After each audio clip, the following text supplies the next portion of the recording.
You've probably heard it 100 times. Just save $1,000 for emergencies and you're safe. Sounds simple, right? But here's the catch. For a lot of people, that number doesn't actually create safety. It creates false confidence. That tiny gap between I'm fine and I'm broke again is where most people get stuck. Maya's story starts on a Tuesday morning, just as she's heading out for work. She turns the key and her car won't budge. The mechanic's estimate lands like a punch, the transmission is shot, and the bill comes to $850, almost the entire amount she managed to save after months of careful budgeting. According to Titopoe's national database, that is not unusual. The median cost for a sudden car repair in the United States is $850, with 1 in 10 drivers facing bills north of $2,400. For Maya, the emergency fund she worked so hard to build is gone in a single afternoon. But life rarely waits for you to catch your breath. 3 weeks later, a heavy rainstorm exposes a leak in Maya's roof. Water stains spread across the ceiling, and the home insurance deductible does not even cover the first visit. The National Association of Home Builders puts the median price of urgent home repairs, things like water damage, heating and air conditioning failures, or roof leaks, at $1,300. For Maya, there is nothing left in her emergency fund. She pays the first plumber with a credit card, and the rest of the repairs have to wait. This is not just Maya's bad luck. Across the country, about 41% of car owners say they have had to deal with a major repair in the past 18 months. Renters and homeowners alike face urgent fixes that cannot be put off. When the only buffer is $1,000, one problem is all it takes to wipe out months of progress. The Bankrat survey found that 34% of households with a $1,000 emergency fund lost the entire amount to a single event. For renters, the risk is even higher. Nearly half see their fund disappear after just one shock. After the car, after the leak, Maya's back at zero. She is not alone. This is the reset cycle. Save, spend, rebuild, repeat. Each time, the sense of security fades faster.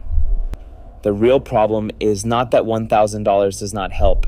It is that life's emergencies rarely come one at a time, and the costs almost always outpace the cushion. Maya's story is a snapshot of how quickly the line between feeling safe and being truly protected can vanish. Medical bills don't wait for your budget to catch up. A trip to the emergency room can cost $1,200 on average in the United States, even after insurance chips in. That's the median, not the worst case scenario. For a lot of renters, that single bill is enough to wipe out every dollar they managed to set aside. Take a look at what happened to Tom, a Chicago renter who works a mix of retail and delivery gigs. When his partner got a sudden infection, the urgent care visit and follow-up prescriptions drained their $1,000 fund overnight. The hospital bill alone was $1,200. With nothing left, they turned to a credit card to cover groceries and rent for the next week. But the threats to a fragile emergency fund don't stop with medical costs.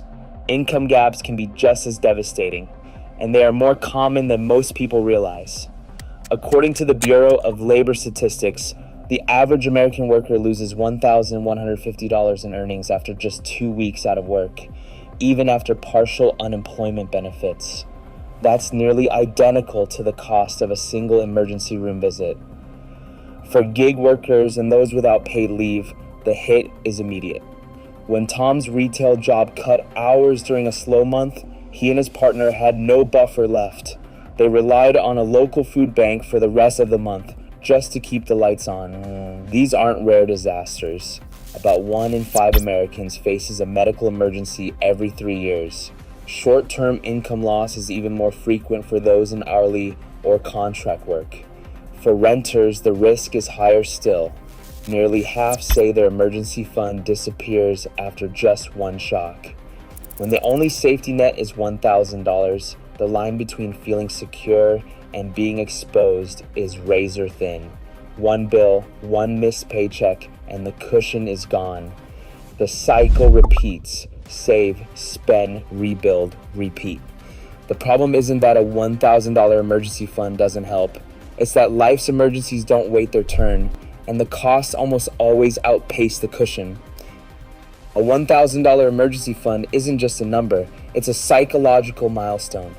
Behavioral economists call this the goal gradient effect, meaning as people get closer to a target, their motivation to save ramps up, but once they hit it, their drive drops off fast.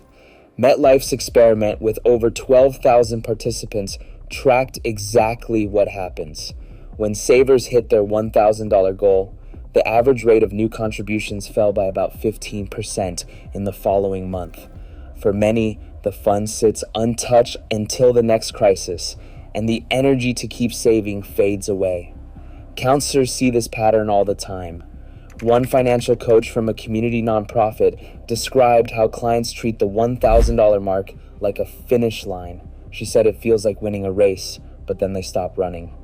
The numbers back her up. MetLife's panel found that during the holiday season, average balances dropped by 23%, not just from emergencies, but from gifts and travel too.